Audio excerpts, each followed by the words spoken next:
በእርግጥ ፔፕ አንድ ነገር ተናግሯል።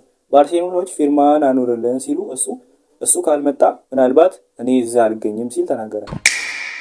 ቪዲዮን ፎሎ እና ላይክ በማድረግ እንጀምር።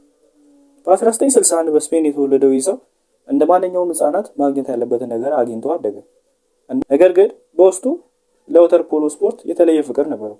በወተር ፖሎ ስፖርት የተለያዩ ዓመታት የራሱን ልምምድ በማድረግ እና በአንድ ቡድን በመቀላቀል ትልቅ አስተዋጽኦነቱን አሳየ። ሲቀጥል በዓለም ላይ ከሚገኙ ወተር ፖሎ ስፖርተኞች መሃል አንዱ ነው።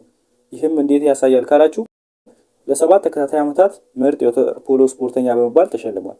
ሲቀጥል ስፔንን በ6 የኦሎምፒክ ጌሞች በመወከል የብርና የወርቅ ሜዳሊያ አለ። በሜዳ ላይ የሚያሳያቸው ብቃቶቹ እና የሚጫወትበት መንገድ አንድን ሰው ልቡ ማርኮታል። በዛ በሚጫወትበት ወተር ፖሎ ስፖርት ላይ ከመከላከል ይልቅ ወደፊት ለፊት ማጥቃትን የሚያዘነብል አይነትና መከላከል ከማጥቃት ይጀምራል የሚል አይነት እሳቤ ያለው ሰው ነበር። ይሄ በዓለም አቀፍ ደረጃ እንዴት ነገሰ? ፔፕ በዚህ ሰው አጫዋች ዘይቤው ማለትም መከላከልን ከማጥቃት በመጀመሩ የተነሳ በጣም ወዶታል። እናም የቅርብ ጓደኛው አድርጎ ወስዶታል።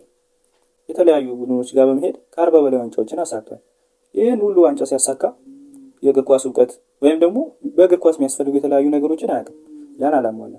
ግን እንዴት ከ40 በላይ ዋንጫዎችን አሳካ?